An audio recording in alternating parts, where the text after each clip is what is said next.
You're listening to Crazy Shit in Real Estate. You'll be amazed at all these wild but true situations that others have found themselves in. Because on this show, you'll hear uncensored, unbelievable stories from the world of real estate. I'm Leigh Brown. Let's dive right in. I'm Leigh Brown. This is Crazy Shit in Real Estate. Today, I've got some North Carolina people with me. So, yes, a little bit of privilege to my home state here. But just buckle up, y'all, because this is a really smart real estate couple. Dedric and Krystal Polite are with us. If you know the names, you may have seen them on TV. They've got so many interesting things to share. So sit down, get your cup of coffee, enjoy the conversation, and I'll see you on the other side. Thank you for joining me. How's it going? It's Friday, so it's always a fun day in real estate on a Friday. Where are you located at? I'm in Concord, North Carolina. Where are y'all? Oh, you're in Concord. You're right down the road. We're in Burlington, North Carolina. You're in Burr Vegas. What's up? Burr Vegas. Look, when I was growing up, that was the only outlets were in Burlington. And so we rode up to Burlington once a year to get our back to school clothes. And my mother, it was a big deal to go to town back then because we didn't do new clothes except for back to school. And you got a new dress at Easter. I mean, I guess you did. Is it Dedric or Dedric? Dedric. Dedric. So you probably didn't get a new dress at Easter. You probably got a cute little seersucker with a necktie or something. Easter Sunday suit, right?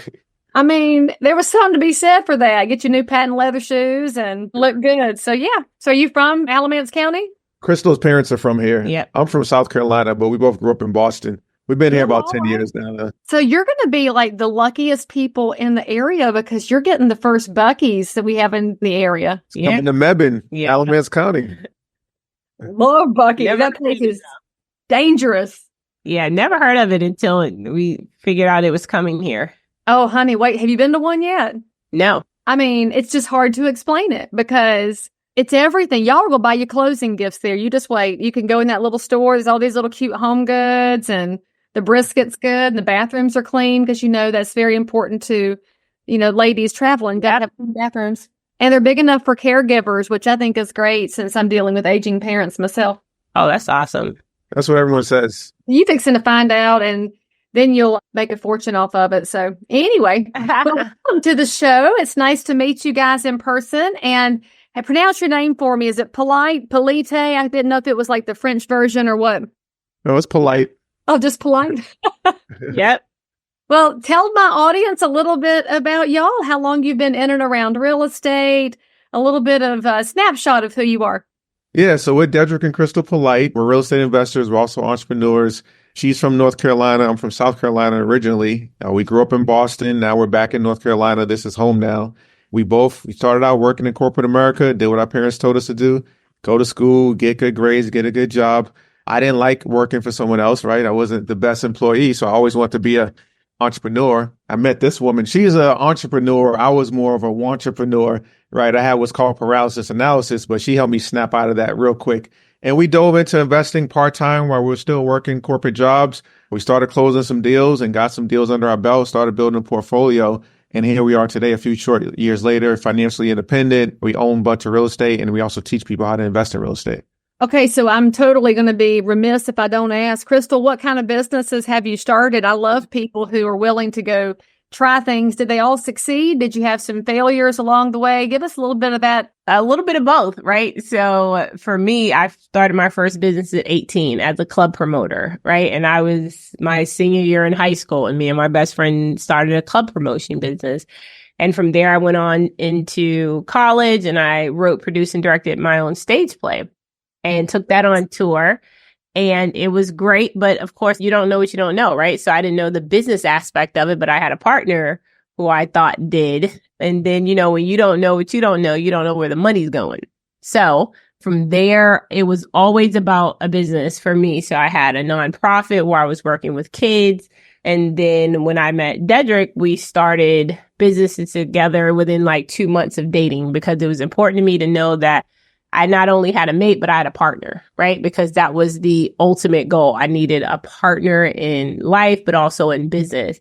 So we had owned a franchise prior to getting into real estate, which was animal rides business. So if you ever went to the malls and you saw those little scooters that were like riding around the malls, We actually had one in Carolina Place Mall down outside of Charlotte. We used to have those at Concord Mills back in the day. So that's Yep. what you sold those franchises?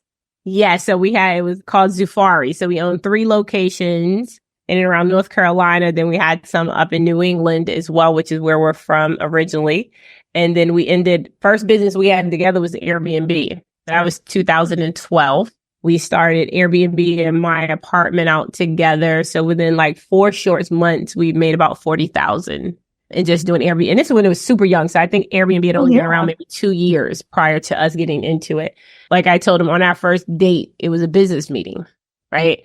And we were very clear with people. Our very first date with a business meeting, we sat down and I asked him, hey, what are your goals? What are your short-term goals, long-term goals, 5 years, 10 years, 3 months, 6 months? What is your credit score?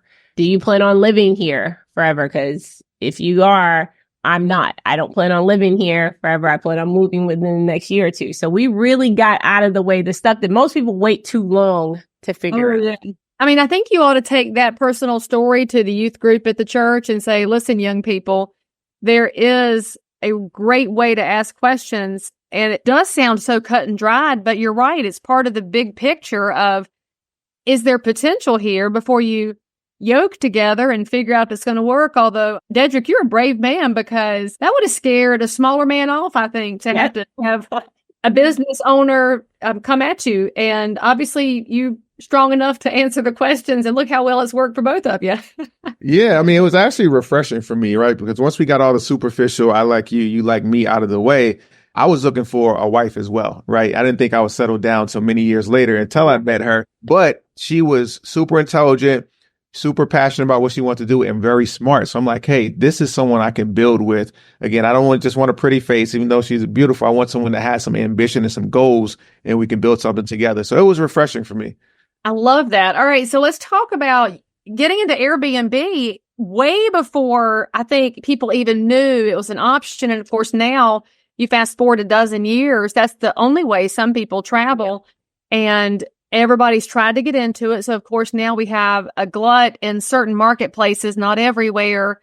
And it's just caused a ruckus with homeowners associations. Municipalities have operated on some pretty one-sided information when it comes to how short-term rentals operate. So first of all, what encouraged you to take a risk on the share economy when it was new? And what's the hardest lesson you've learned in doing that?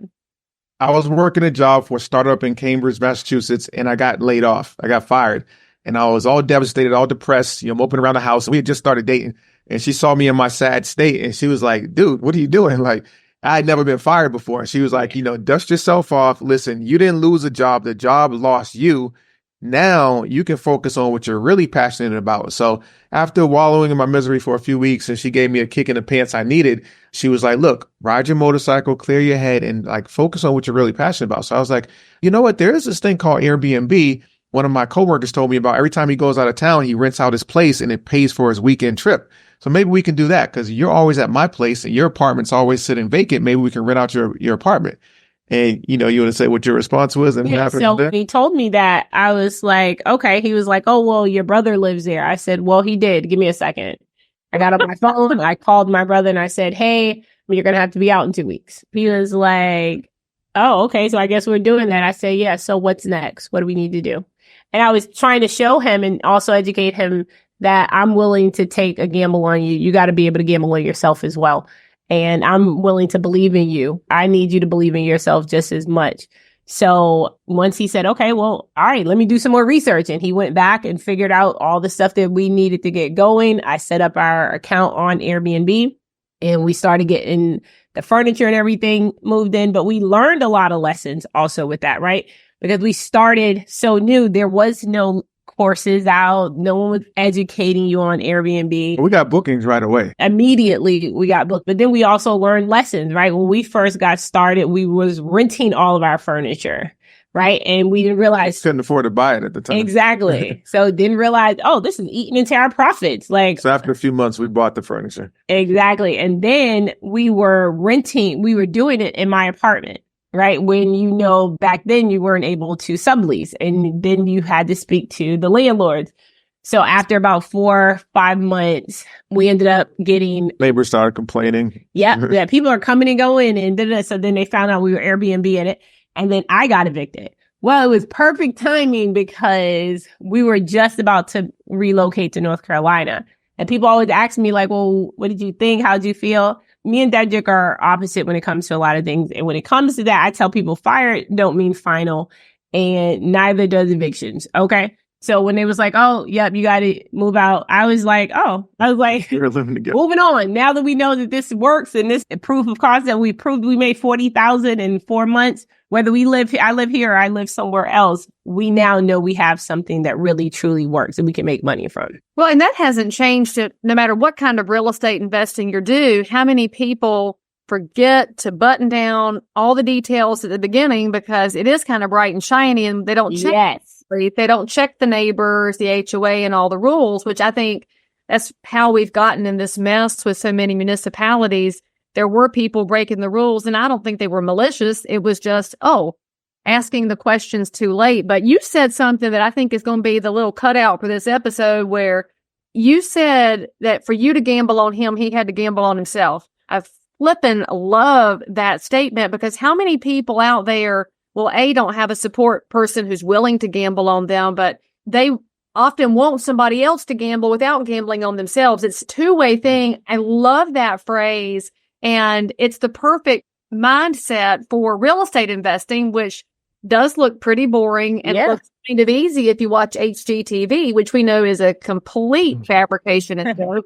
But it does work if you put all the details in place and you figure out how to put the support together. So now that you've aged, seasoned, however you want to call it, gotten experience in the real estate investing business, where are you guys looking now? We'll talk about the education piece second, but as you're taking all that you've learned over the last dozen years, where do you see your opportunities? Is it in a new space in real estate because you were early in Airbnb? Is it the long-term rentals, short-term rentals, developing, building? What is your mindset around real estate right now? Yeah, I mean, Leigh, we're what we call opportunistic investors. So we have multiple tools in our tool belt that we can actually implement depending on the deal. So we can assign a contract. If it's not a property we want to own long term, or if it's out of state, or if it's in Charlotte, even though we have rentals in Charlotte too, we know fix and flip, right? We have a whole national TV called 50/50 Flip that chronicles us fixing and flipping houses. We have a large rental portfolio. So it really depends on the deal. We see opportunities everywhere. We're getting into new development. We're about to develop a 40,000 square foot Sky Zone trampoline park in Alamance County, the first to bring to Alamance County. So there's a lot that we're doing. Opportunities are coming across our desk every day. And we just look at our business plan and say, hey, is this something we want to pursue? Our biggest challenge is actually turning down opportunities, just knowing what to say no to versus what to say yes to. Yeah. But our long-term goals has always been to create that generational wealth, right? And that's been from day one, especially when we had our 2 children. It has been to create something that outlives us, right? And that's been our goal, to create something that outlives us. So our children now won't have to go through a lot of the things that we went through growing up. Now, are we going to erase all challenges and stuff from their future? Absolutely not.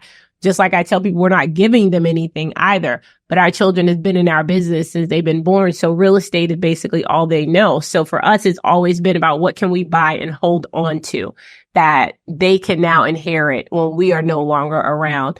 But not just that one generation, right? Because a lot of people's wealth disappear after that one generation of transferring. So for our kids is really why we're doing what we're doing. And everything has been very strategic, right? And a lot of stuff come across our desk now, but I make it very clear to people, we go out and we chase deals as well. We are still young. We're still hungry. We're still creating opportunities for ourselves. So we also make sure we educate people on that as well. It doesn't matter how old you are. You still have to put that work in. Amen. And I love how you're reframing that phrase that's getting overused now of generational wealth, because a lot of people hear it and they think it means Rockefeller kind of money. And it doesn't necessarily mean that. It just means it's a financial stability and a financial foundation that does carry on if you do the work. And I think we have to add in that second half of what you said to, if your parents set you up with something, do something with it. I see that in an announcement here in Concord where we have it's gotten kind of fragile because you have a lot of older folks in there who've lived there for decades, and the kids don't want to come back because they've moved on to the big bright cities. Yep. But mom owns the house outright, so she passes. The kids get it, but now they live somewhere else, and it sits there and deteriorates because somewhere along the line they forgot that mom's paid off house in Concord is a part of your financial story long term. There you go. Mindset of taking care of it. I think that's especially important in some of our historic communities that had a lot of financial education, and the kids forgot that grandma's paid off house means something because it gives her some stability now, or it gives you a step into the future. So kudos for what you are doing, because you're not just talking about it, you're doing it, unlike all these elected officials that love to tell us what we should be doing, but here you are taking action. I love it. All right, so let's talk about your educational piece, because I know that's part of your passion play in what you're building, is how it does translate to your kids and out into the community. What do you think is the most important missing angle in financial education when it comes to real estate for the general public? I think it's two things. I think it's information and also mindset. So information alone is not going to make you wealthy, right? The internet has all the information out there. You can get rich, but just because it's out there doesn't mean you're going to use it and get wealthy. Yeah. It also has to come with a mindset. So how do you look at the world? Do you see the glass half empty or half full, right? Do you see opportunities around every corner, or do you see obstacles? So that's one thing that Krystal and I have done, is we've invested in ourselves. I was more of an entrepreneur, but once I figured out that I can invest in myself, read books, hire mentors, hire coaches who are going to help me reshape my mindset, that's the best investment you can ever make, because once you learn how to do something, you can't unlearn it. And when you learn a skill like real estate investing and how to create money out of thin air, which we've learned, we're the type of people, we're go-givers. So we can't help but share with other people. We're like, look, did you know you can get a house under contract and assign that contract to someone else before you close and make $10,000, $20,000, $30,000 and use that as for another investment, right? I didn't know that until I knew it, until I actually did it. So we're very passionate just about sharing. It's not about how many doors we own. It's about how many doors we can open for other people. Oh, now there's another phrase. I'm going to have a hard time picking a title for the episode. That's fantastic. Now, you said you read some books, Dedric. So tell our audience a foundational book that helped with your mindset. Yeah, I'll give you two books. So one is How to Win Friends and Influence People, bestseller by Dale Carnegie, How to Win Friends and Influence People. I read that 25 years ago, and I still read it every couple years now. That's going to help you with sales skills, building rapport, building relationships, how to win friends and influence people. And then if you're in a real estate, I would say read Never Split the Difference. Never Split the Difference is by Chris Voss. Sheila, you know that one too. Former FBI negotiator. And the negotiation tactics and strategies you'll learn from that book has literally made us millions from the different tips and tricks I've learned from those two books. All right, Krystal, you're up next. What books have impacted your business, your mindset, your life? I'm her book. I read it, and then she's just like, all right, babe, give me the cliff notes. The one that really kind of changed my mindset, that it took me forever to read because I didn't want to read it. And it wasn't until he was like, babe, you really got to read this book. And I'm like, dude, just tell me about it. And I do audiobooks. I do the Audible where I can listen to it. And then he was telling me since we met from day one. And I'm like, dude, I'm not reading this book, because I wasn't into real estate. I was into entrepreneurship, buying businesses, creating businesses. He was like, yo, I read this book when I was like 18, 19, 20, something like that. And it was Rich Dad, Poor Dad. So our kids, I end up having read, we bought books for them as well. And when I finally did crack it open, I was like, oh, okay, I see why you've been saying, babe, just read it. It's going to change your mindset in regards to it. Because Dedric and I look at finances differently, right? Neither one of us, he's very thrifty. I'll say good word, thrifty. Whereas I'm not a spender, but I'm a giver. Yeah. So I am a true philanthropist at heart. So, and my husband tells people if she could give it all away, she would. I really would. So he kind of reminds me, hey, babe, we can't trade places with them. In doing so, we don't benefit them. We can't help them as much. So I have to remember that. So reading that book changed my mindset, getting into real estate and really understanding the concepts of money and savings and things of that nature. So I definitely say that was great starting out, which is why we have our kids read that book. Hey, audience, if you were sitting there nodding along with Krystal about how you don't want to read books either, then you've got to listen to what she just said. If you haven't read Rich Dad, Poor Dad, it is mind shift. And if you don't have the mind shift, it's hard to go to next level. And if you have kids, get the cash flow game. It's called cash flow. Did y'all get cash flow for your kids? We have it. Oh, yeah, Absolutely. we play it all the It's time. expensive, but it's because you got to think about what you're investing in. So there's a lot of resistance when I've offered that to people like, oh, I'm not buying a game that costs $79. I'm like, you wasted that much at Starbucks last week. So how about you teach your kids some good habits? And my kids got so angry the first time they played it because my daughter had chosen a career like a school teacher. And then it said, he had to pay for coffee. And she said, I didn't have the money for this. And I was like, do you not now? How about that? Oh, Yeah. what craziness. So yeah, recommend those games. And thank you Absolutely. for the vulnerability in admitting that you didn't want to read the book, because how many successful people say they're doing things because they know they're supposed to say it and they never tell you how hard it was to get there. So I appreciate that in you. All right. So let's go back to the comment that you made there, Dedric, of assigning contracts. Obviously that's known as wholesaling often. North Carolina, it is legal. If you're listening to this from another state, always check your state laws, because there are very ethical people who operate in that space. And there are some who are perhaps less than honorable, but that's the same with every profession. So give our audience a good place to start, because I find that if there's one comment I get back after these interviews, yeah, they're successful. Good for them. They have the deals. They have the money. Wah, wah, wah, wah. How do you start? What is step one? They read those books y'all suggested. Where do they go next? Where do you learn? Where do you find mentors, people that will give you a playbook? Give us some insights. Yeah, I'll say a few things. First of all, you got to be clear on what your goal is. So what is your goal? Is your goal to build wealth?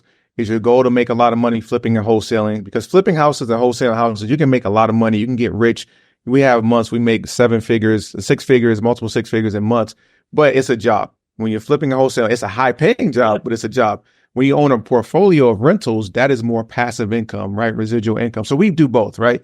But what we teach people is know what your goal is and then find someone who's doing what you want to do, right? Not someone who's done it a decade ago or 20 years ago, but who's actively either flipping houses, wholesaling, they own a lot of rentals, they're actively doing it, and learn from them, right? Now, you're going to have to this person's busy, they're very successful. You're going to have to pay them for their time. But it's worth the investment because that person, they're actively doing it so they can help shorten your learning curve, help you navigate some of the challenges that they went through and get through it quicker. And that's exactly what we did. And I think the key to that is for us, for people who are just getting started out, find someone who is currently doing what you want to do, because us getting started and people know our journey and our story. We went through a lot of coaches. We went to a lot of coaches, mentors, masterminds we joined.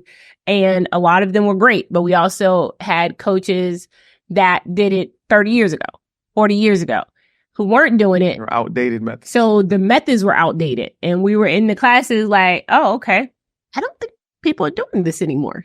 And you can see that, the difference in those coaches and those mentors. It was very important for us at that point to be like, okay, let's find somebody who is actively doing this, or at least they are still actively in masterminds and coaching programs and mentorships where they know what's going on. And that's why we offer free trainings as well. We do a free training once or twice a month where anyone who's brand new without a real estate license, don't need a ton of cash or credit, can come into that training and we break down, how do you find properties? How do you find motivated sellers? How do you put an offer together? We'll break it down A to Z, how a newbie can get into the business. Well, it's very similar to what you learned in your first Airbnb. What are you getting into? Asking the questions before you dive all the way in. And how much time could all of us save if we would ask better questions of these coaches and mentors and gurus and fly-by-night people and check their resume, check their real life before you stroke all the checks and fall into the great promises. So it's all applicable, y'all. You've all got to know that there's opportunities out there, but do a little research before you dive in, because if you get good information, it gets big. So when you've had somebody successful in your coaching programs, where do they go next? Are you watching them? This is just me being curious about the way people behave now. Are you seeing your students lean into that go-giver mentality as well? Are they adopting the way that y'all do it, or do they make some money and then go vanish? And I'm curious about the long-term relationship piece. We don't talk about that enough in the educational space. You're right. And with a lot of our students, which is great because Dedric and I do so many different exit strategies within our own real estate business, they'll come to us. So we have a ton of people who come to us because they see our TV show. And they're like, oh, I want to flip houses like you guys and create generational wealth. And then we get to speaking to them and we say, hey, we didn't start flipping houses because we're very transparent people. We didn't start with that. Matter of fact, and we tell them we learned how to flip houses on our TV show. We weren't flipping houses prior to our TV show. You weren't? So mic drop. No, we were not. So when the networks approached us, they thought all the houses that they were seeing us do on our social media, we were flipping them. Well, we weren't. We were buying and holding them. These were all our rentals that we were having, but we were doing them at the same quality as flippers do because we believe in giving people a beautiful place to stay. We know what it felt like growing up in poverty and in homes that Section 8. you would not bring people to. So we made it a point to be able to give people what we would have wanted our parents to have when we were young. So that's why all of our houses, they were confused at thinking we were flipping them.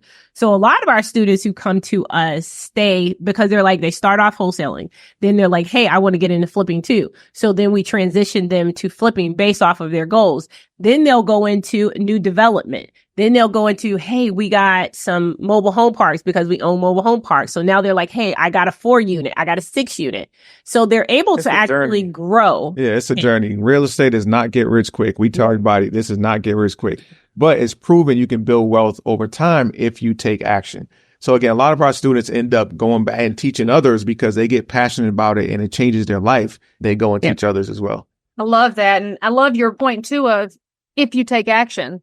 Because if there's anything I think we probably have in common without knowing your balance sheet, without you knowing mine, if we could go back in time 20 years, how much more real estate would we buy, come crook or by hook or however you had to take off loan programs, buy as much real estate as we could because how much less would we sell? We would have kept more. We would have kept all of it. I tell my first time buyers that I'm like, you should look at this purchase as building your empire. So whatever we buy, can you find a way to hang on to it in 5 years when you meet the little perfect somebody and fall in love and get married and go buy the us house? Can you keep this one so that you can start that process? And if we would plant those seeds a little earlier, I think we would go further. But also to our listeners who are younger than we are, you keep hearing this message that you can't buy anything. It's not possible. I will just tell you, there's probably a way if you start asking more questions and start checking out other driveways, other highways, other pathways you haven't heard of before, going to classes like yours, because something tells me that if somebody comes to your class and figures out how to assign a contract in that process of knocking on doors, they may just find something they could buy and live in themselves. Have y'all seen that happen to your students? Absolutely. Because I like to tell people we teach real estate to the people who's not interested in real estate. And people be like, well, what are you talking about? What do you mean? And I tell people we teach real estate to the people who have no interest in real estate. And what we're doing is we're teaching people how to get into real estate to literally acquire their own house, to acquire their forever home. And it's through creative financing. So a lot of people don't have that credit. They don't have the money, the 20% deposit or have the down payments, the credentials that is required through a financing institution. So we're teaching them the same way, like 98% of our portfolios acquired through creative financing. So people come to us and they're like, hey, I saw that you was able to help such and such acquire property through seller finance. Could you help us? And these are people who's like, hey, I want to own a massive portfolio. They're saying, I want a part of the American dream. I want my own home. And when they've learned we've taught them how to acquire that property through creative financing, then they're like, oh, so I could probably do this and get another property and rent it out. And now I can create passive income. And the light bulb goes off because now they have that belief check. They have that proof. Belief check. Man, you are full of good phrases over here. I guess it's all that practice from these businesses, being on TV. How many different clips I can take out of this? All right. So before we let you off the show, of course, my audience likes to know, oh my gosh, what have you seen? What is the craziest thing that you've seen or encountered in your real estate lives that you still can't believe you overcame it, saw it? It could be heartfelt or horrifying. What have you seen? I was waiting for this one too. Crazy-ish in real estate. I would say one of my craziest is I went to walk a property and the seller met me outside the house. And she's like, all right, you're going to go in, you're going to do the walkthrough. I'm like, okay, great. Anything I need to know? She was like, no, it needs a lot of work. She's like, it is a lot of stuff in there. My uncle who passed away and I inherited, he was a hoarder. So like, okay, I've been to a lot of hoarder houses before buying off-market real estate deals. So I go and walk through the property. And, as I'm walking through, I'm like feeling, little mosquitoes and spider webs. And, I'm not thinking anything of it. So I get out of the house and I go and talk to her. And she's still sitting in her car. She rolls the window down and she just cracks it. I'm like, okay, well, let's talk about the house. So little did I know that the house was actually infested with fleas. Oh. So she did not tell me. I had fleas all over me, right? I'm itching. I had to go to Walgreens to get it was crazy. When I got to the house, I told Krystal, she was like, don't come to the house. Don't come in. Take all your clothes off in the garage. It was a mess. We ended up still getting the deal on wholesale and making 10 grand, but it was not worth that 10 grand with that flea situation. So that was the craziest thing I had to go through in real estate. And how ugly of her to get in her car and not even roll the window down. You could have told me. She knew. And she did not tell me. I was so upset. She wasn't raised right. That she obviously was not from North Carolina because she would have told you.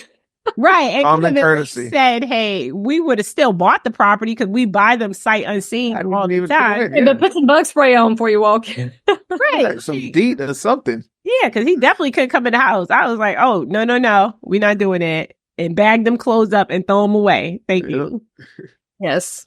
Well, my favorite part of that story is as you start to tell it, Dedric, Krystal starts laughing because she could tell us exactly where you were going.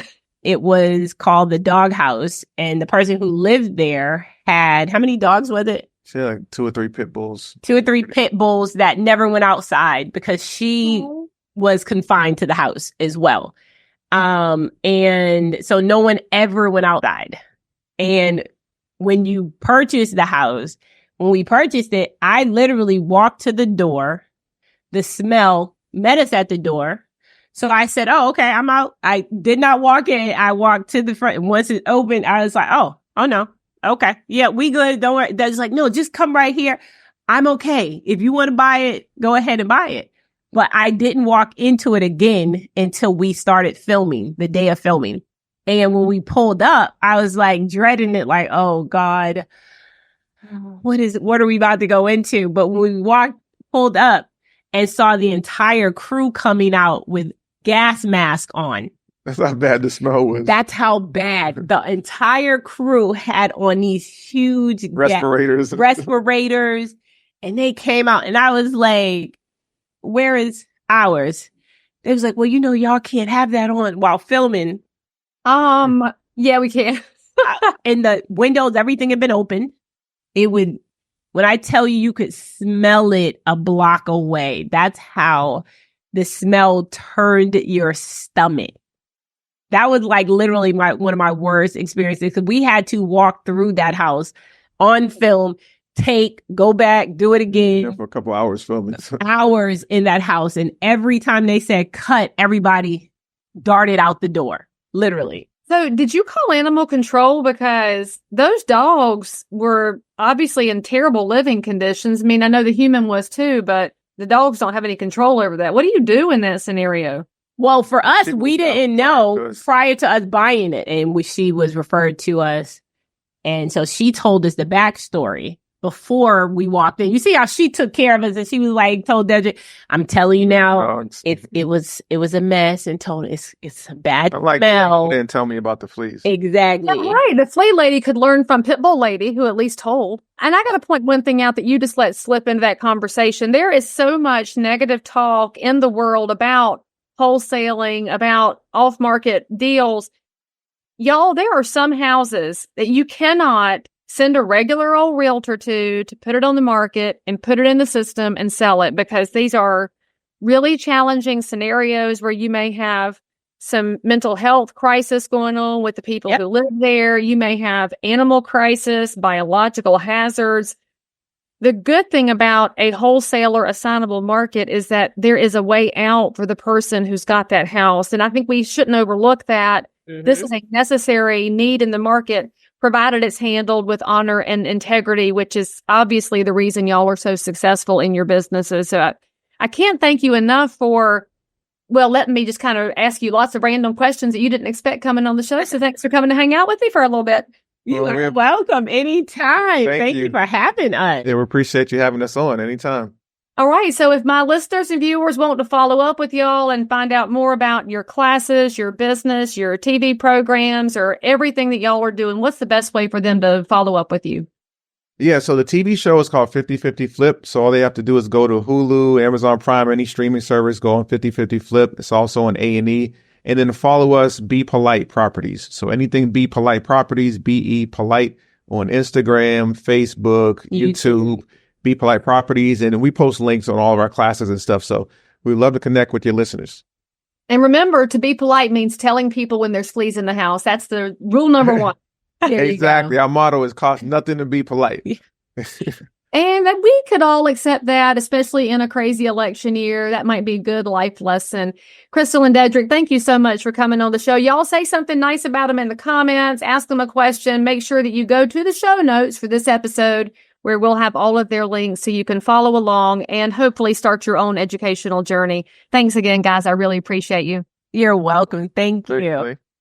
All right, we'll see you next time, friends. Hit the bell and come back. As always, I'm so super thrilled that you joined in for more crazy shit. And if you're a realtor, investor, inspector, lender, or just a regular human being who happens to have an unbelievable story that you need to tell the world about, or frankly, you just need to one-up the story you just heard, then make sure to DM me on Instagram at Leigh Thomas Brown, or tweet me at Leigh Brown, or frankly, any social network where you hang out. I'm there. And if you had some fun, then you totally want to subscribe so you don't miss out on any future episodes.